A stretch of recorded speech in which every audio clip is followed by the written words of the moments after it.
They secretly moved through and emerged from the Ardennes forest, fanning out across the countryside, racing toward the English Channel. In a little more than 2 weeks, they would trap the Allies at Dunkirk, and about 4 weeks later, they would force France to surrender. Other than the incredible evacuation of Dunkirk, the Allies didn't fare well against the new German Lightning War. Norway, Denmark, and Belgium would fall. Holland would surrender in just 5 days. The German tactics were brilliant. They would employ dive bombers close to the advancing tanks. They would parachute troops in for special missions. They would push the tanks to their limit and wait later for the troops to catch up. They adapted to changing situations by employing radio communications. The ability to coordinate in this way had never been done before. The German tanks were well designed for crew visibility and speed, but they were smaller and less armored than their French counterparts. It was all of these new tactics that allowed the Germans to prevail. However, years later, as the Allies tightened the circle, closing in on the Third Reich, Messerschmitt Me-262 jets would make a desperate attempt to stop the Allied bombers in the air and Allied armor on the ground. V-1 flying bombs were being launched against the southern part of Great Britain, followed later by the V-2s that could climb to nearly 70 miles in altitude before hitting their targets. These weapons were astounding, way ahead of their time, but were they really? Reports of their use usually came from Allied military personnel, citizens, and reporters who didn't have a clue about what their own countries were working on. When the U.S. military first learned about the V-2s and was gathering components to be sent back to the States, were they aware that their own country was developing the most devastating weapon of them all? Did they also realize that these V-2 components owed their origin to an American inventor? When flying bombs were falling on London and British pilots were destroying Me-262s on the ground, did they realize that the engines of these aircraft owed their origin to a British inventor? Germany's astounding record in developing these weapons can possibly be attributed to their own government at that time. With the Nazis in complete control, they could dictate anything that they wanted. They could use any resources available, including the horrible practice of using slave labor. Also, they were geared for one purpose: war. But with totalitarianism, there is a price: creativity.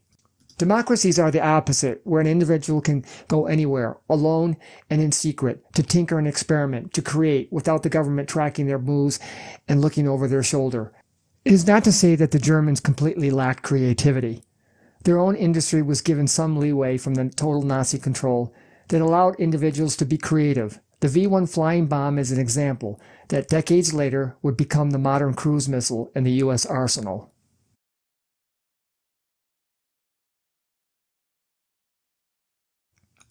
On December 17, 1903, Wilbur and Orville Wright would complete the first flight of their powered aircraft. It would be one of the most pivotal points in human history, heralding the beginning of a new form of travel. Obviously, the Wright brothers' powered airplane was one of the greatest inventions of all time. The success of what they did made it undeniable that this was an American invention. 23 years later, another different kind of flying machine would take flight, but this event would be more obscure in history, concealed to the point where, years later, the Germans would get most of the credit. On March 16, 1926, on a cold, snow-covered day in Auburn, Massachusetts, Robert Goddard launched the first liquid propellant rocket. 3 years later, another one of his rocket launches would give him recognition, but not in a good way. The roar of the rocket was heard roughly 2 miles distant and disturbed his neighbors in such a way that they wanted any further tests from Robert Goddard banned. But with the help of private funding, Dr. Goddard continued his rocket tests in New Mexico. There he was able to accomplish the following firsts. 1. Develop gyro-controlled guidance in 1932. 2. Develop vanes in the rocket motor exhaust for guidance 1932. 3. Created a pivoted rocket engine controlled by a gyro 1937. 4. Broke the speed of sound in a rocket flight 1935. Even before he left for New Mexico, he completed the following. 1. Perform static testing, which confirmed that liquid propellant rockets can operate in a vacuum. 2. Develop the first turbopumps. 3. Launched a barometer and camera in a rocket in 1929. Patented the idea of rocket staging. Practically all of these milestones occurred before Hitler even came to power in 1933. Throughout most of 1930, Werner von Braun and his mentor, Hermann Oberth, sometimes even contacted Robert Goddard about his research. But when it comes to the history of the liquid propellant rocket, there is a discrepancy in how it was developed in Germany. Even though there was contact with Robert Goddard, some historians believe that the Germans arrived at the same conclusion or advancements on their own. It can be understood. Goddard was very secretive and private about his research. However, his personality should not negate the fact that he developed these technologies first, that he patented them, and published journal articles about them. Finally, it should be noted that Wernher von Braun was brought to the United States as a savior to help the country get to the moon. He believed in the possibility of manned and unmanned spaceflight, even when he was working on the V2 program. In contrast, Goddard also made similar claims. Early in his career, in 1920, he published the journal article, A Method of Reaching Extreme Altitudes. In the summary of the article, he stated that a large enough rocket with enough fuel could possibly reach the moon. He was ridiculed for his belief by the New York Times.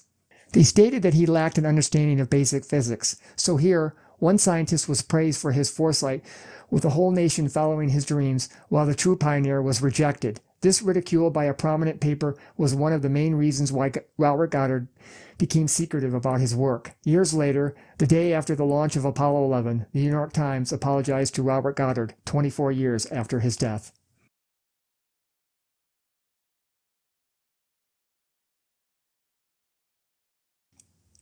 Only days before the beginning of World War II, on August 27, 1939, the first operational jet aircraft took flight in Germany. It was the Heinkel HE-178, its jet engine developed by Hans von Ohain. Nearly 5 years later, the ME-262 started its run, downing a total of 542 Allied aircraft up until the end of the war. Even the P-51 Mustang could not counter the capabilities of the ME-262. With such an advanced aircraft, the obvious questions come to mind. What if the Germans had developed this aircraft earlier? What if they could have held out longer, keeping the Russians at bay in the east and curtailing the Allied bombing from above? Many believed it would have been devastating to the Allies, where Germany would have dictated the terms of surrender instead of how history actually unfolded. Yet, to this day, this same view is believed to be true. History continues to perpetuate this myth. Again, it all comes down to perception. How could this belief be dispelled against the testimonies of bomber crews who witnessed the capabilities of the ME-262? But similar to when the Allies first looked at the captured V-2 rockets, the bomber crews were most likely completely unaware that their own side was also working on jet aircraft. They were probably also unaware that the true inventor of the jet engine was not German, Hans von Ohain. It was the British inventor, Frank Whittle. Without going into much detail, Frank Whittle's attempt to get his invention developed was met with not only a lack of funding, but disinterest by the British government. If he could have kept par with the same timetable that Hans von Ohain had in Germany, Whittle and the British would have definitely been the first to fly a jet aircraft. Still, only 2 years later, after the Heinkel HE-178 flight, the British prototype aircraft, the Glossner E-28/39, took flight. 2 years after the Glossner flight, the first British fighter aircraft, the Glossner Meteor, had flown.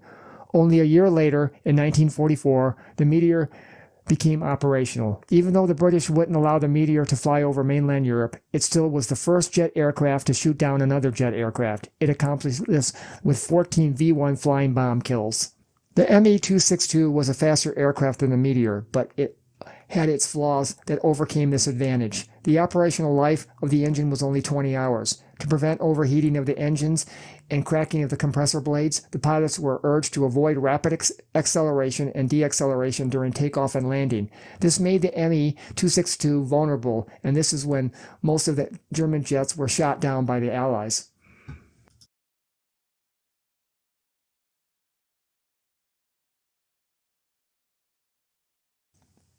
In 1941, they caught the Soviets by surprise. The Germans launched one of the largest invasions in history. A total of 153 divisions divided into 3 army groups raced into Soviet territory. The Germans seemed unstoppable, encircling helpless enemy troops in large numbers. They had employed their trademark lightning war. The Soviets seemed unequipped and unprepared, but the Germans would soon encounter a few signs that would indicate that they would not succeed this time, as they had done in the West. Soon, the Russian troops would regroup and begin to resist, but the Germans were in for another surprise, the new T-34 battle tank. For the first time, they would come face to face with another armored vehicle superior to their own, and it came more of a surprise when they found the shells from their anti-tank guns and tanks bouncing off the front of the T-34.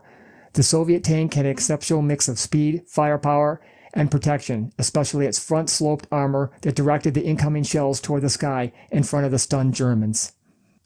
Then, There was another weapon that so impressed the Germans that they copied it. It was a U.S.-invented anti-armor weapon, the bazooka. Ultimately, the German version of the bazooka was a superior weapon, but the concept came from a familiar American inventor, Robert Goddard. There were other inventions by the Allies that put the Germans at a disadvantage. Yes, the STG-44 was considered the first assault rifle, but it came very late in the war and not many were produced. Instead, the Germans had their bolt-action rifles and had to go up against the Allies with their semi-automatic rifle, the M1 Garand. Then there was the variable time proximity fuse on artillery shells that allowed the shells to explode above ground. It proved devastating to the Germans, especially in the Battle of the Bulge. Or the Katyusha rocket launcher fielded by the Soviets. They were not the most accurate weapon, but when used in large numbers, they were deadly, both physically and psychologically. When it came to tactics, the Allies learned quickly to adapt the precision that the Germans demonstrated earlier in the war.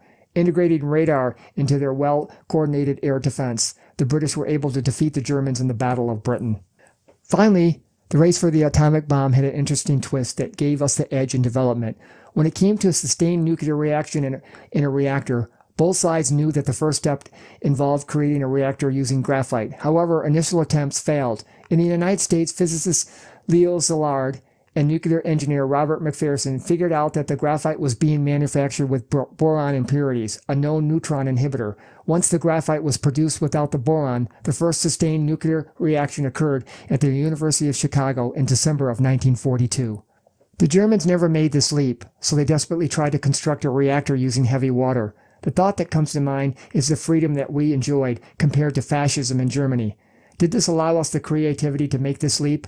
Was the German culture under the Nazis too rigid that they were unable to have this insight about the boron impurity? We can only speculate.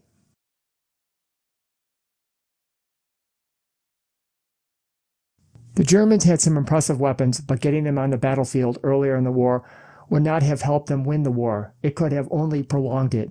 Many of the German weapons were not even invented by them. It was our freedom that gave us the edge, freedom that put creativity on our side.